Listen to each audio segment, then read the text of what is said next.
Alright, hey guys, welcome back to another YouTube video. Today we're going to be looking at every UR trap card in Master Duel and rating them on a scale of S to F. I will be going through each card pretty fast, so I'll show them on the screen, but I will not be reading their effects back to you because of the sheer number of cards. If this video does well, I will make this into a series in which I eventually talk through every card currently in Master Duel. Keep in mind that these cards are only going to be discussed through Master Duel, so if there's trap cards that are not yet in the game, I will not be discussing them. Each card in their respective tier are not in any particular order, but the tiers are obviously in their own order. If you disagree with my opinion, let me know in the comment section down below. As I said, I might have said this already, but I don't know, but I want to eventually do this whole series on this if this video does well, or if it doesn't. I'll do probably a couple videos on this anyways, at least get through all the trap cards.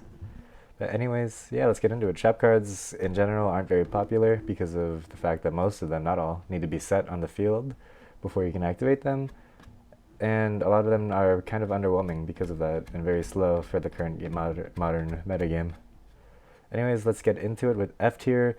So these are cards that are not very good at all and probably aren't worth playing or being UR. The first one I can think of is Mystical Ref Panel, which it has a useful effect, but it only is really useful on stuff like burn effects, gain of life point effects, or some specific draw cards like not Extravagance, what was the other one? Duality, Pot of Duality. You can use Mystical Ref Panel and lock your opponent out of special summoning still.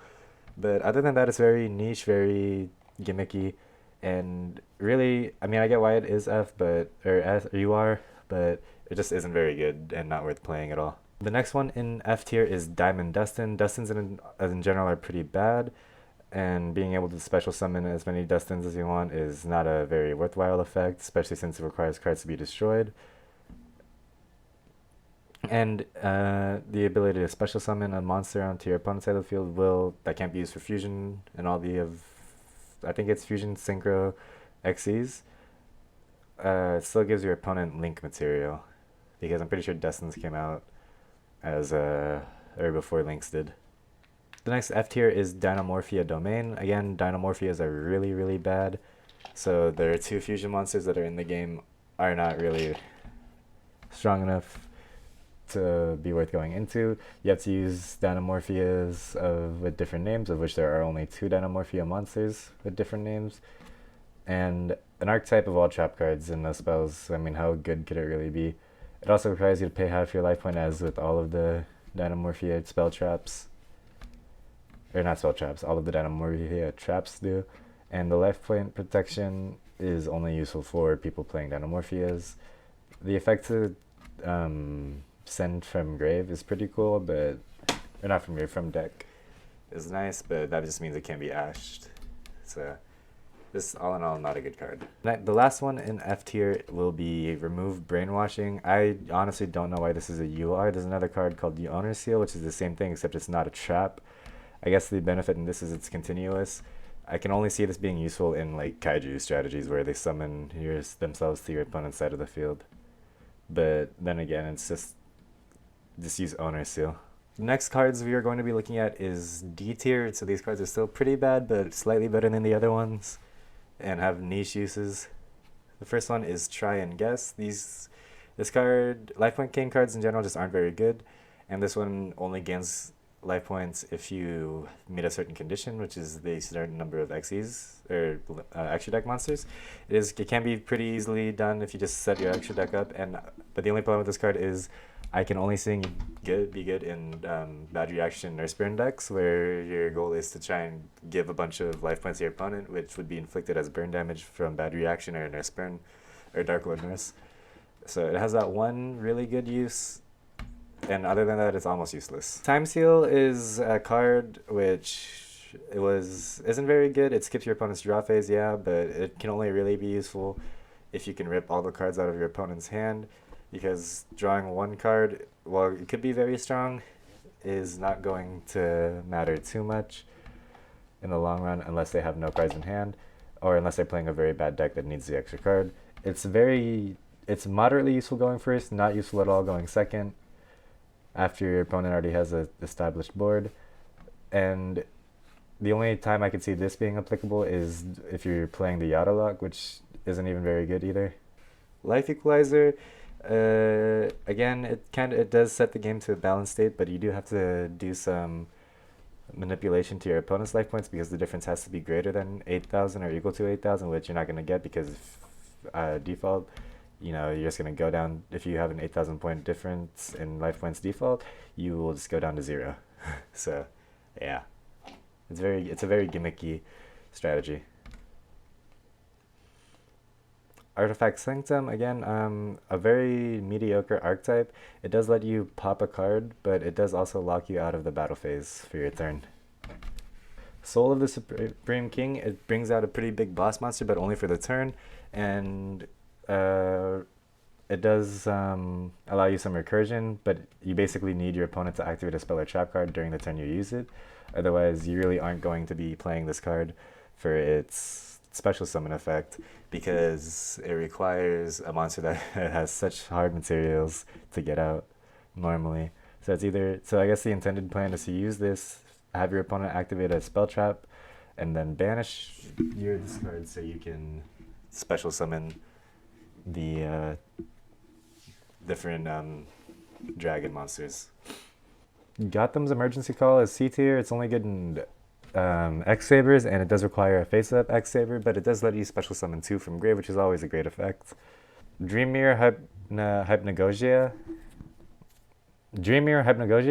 It sets a strategy up but only for Dream Mirrors and can't be useful in any other decks.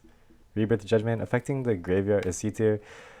Affecting the graveyard for the turn can be useful in some situations, but it doesn't really make that big of a difference.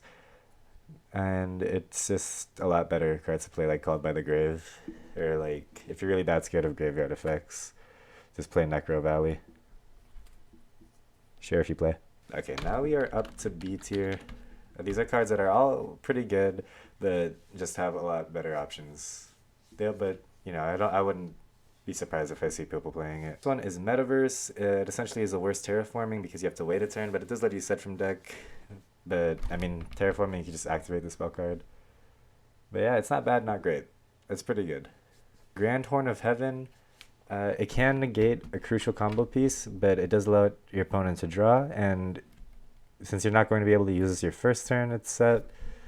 Your opponent will get a battle phase and a main phase 2 by extension. So locking them out of the main phase doesn't really matter because their combos just can be done in main phase 2. So essentially, you're locking them out of a game-ending battle phase, but they can still set up their board. Ninjutsu Art of Super Transformation. It is a very good removal tool, as it is targeted, but it's non-destruction removal. And you do get to bring out a body from your deck, but ninjas are pretty weak as an archetype in general, so you're probably just going to get shit on by whatever other card your opponent has for you. W Nebula Meteorite. It is specifically for reptiles, but it can allow you to gain insane advantage if used right. Trickstar Reincarnation. This card is way better than Present Card, because instead of milling for 5, you can mill for as many cards as your opponent has in their hand. So if your opponent activates Max C and draws 15 cards, you can mill them for 30 essentially because of the cards you drew from the deck and drawing more to replace their hand.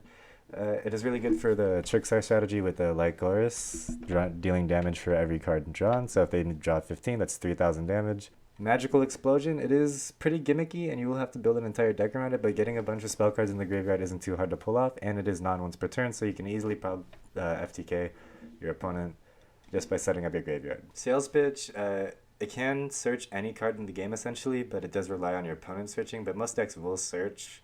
So there is a good chance you get to add a card from your deck to your hand. And the fact that you can't use it during your turn is negligible because you're only going to be activating this card on your opponent's turn. So by that time that turn ends, you can use your card. Red Reboot, it is really strong, but it doesn't really matter too much because traps aren't very common. I have made decks that don't use any trap cards except for like Impermanence. So and I'm not too sure if Red Reboot can negate Impermanence, but it does lock your opponent out from traps and can be activated from the hand, so it's all in all pretty strong. Tyrant's Throws, it can kind of win the game on its own, but it does rely you to play only bad monsters, but it will lock your opponent out for as long as it's on the field. Blaze Accelerator Reloaded. It's kind of insane for Volcanics, but not for other decks. There can be only one. It will lock most decks out of doing their combo pieces, since most decks tend to play the same type of monster, but some decks can get around this. Crackdown lets you permanently steal an opponent's monster, and while it can't attack, you can just use it for material, so this is some of the best form of removal in the game. S tier, a lot of cards. I was honestly surprised about how many cards made it into this tier. A lot of the trap UIs are pretty good. Waking the Dragon, this is going to be probably controversial, but I'm going to say this is S tier because a lot of people will remove back row, and you can use this to bring out cards like Raid Raptor Ultimate Falcon, which can just basically win the game on their own because they're a 3,500 attack beater that's unaffected. And other than that, there's also cards you can have which will stop your opponent from summoning or can negate cards multiple times per turn. So yeah, it's just all in all a kind of insane card to be able to cheat out such strong boss monsters. Solemn Judgment, of course this card is very good. A lot of card decks that normally wouldn't run trap cards will use this card sometimes because it's just so versatile, it can negate so much. And Old Man Say No. Infinite Impermanence, it's a free negate from hand if you don't control any cards. Or if it is set, it does get a bonus effect of being able to negate anything in its column. Last turn, this card will effectively end the game and can never be unbanned. Judgment of the Pharaoh, it is very easy to get spell cards into the grave and very easy to just mill in general. So being able to mill Yugi-Oh Friendship, or I forgot what the other one was, forgive me, is very easy, and if you do pull it off, you will be able to lock your opponent completely out of the game. Sixth Sense, you can just call 5 or 6, and if your opponent rolls something else, you get to mill, so it's just advantage either way. Insane advantage at the time, or by the way, not at the time, all the time I mean. Harpy's Feathered Storm, it's insane. It's basically Dark Ruler no more for Harpies, except your opponent still takes battle damage. It's slightly worse Forbidden Droplet for Winged Beasts. For Windwing Beasts, sorry. And it can search and recycle Feather Duster if you just set it and let it get destroyed. Solemn Strike, similar to Solemn Judgment, it's just Old Man Say No Part 2. Ultimate Offering, this allows you to non-once per turn normal summon, which is kind of nuts. Most decks are balanced by the fact that they only get one normal summon, so being able to do this multiple times per turn by just paying a measly 500 life points is crazy. Imperial Order, locking out probably the most powerful and commonly used tool in the game, is insane. Royal Oppression, a non-once per turn special summon negate is crazy, and all of these cards the last 3 cards have been banned, by the way, and likely will not be unbanned ever because these are kind of just busted cards. Yeah, your opponent can use it too, but your opponent will never get the opportunity to if you just set it your turn and then go next. Vanity's Emptiness, same thing. It locks out special summon. It does have the restriction where if any card goes to the graveyard, it gets destroyed. Being able to lock out special summons in general is just kind of a nuts effect. And that is all the trap cards in the game. If you agree with me, let me know. If you disagree, let me know. If you want this to become a series, let me know. This actually took a lot less than I thought it would, but as we get to the SR, UR, or SR, R, and N cards, it will take a lot longer. But yeah, thank you guys so much for watching. Bye.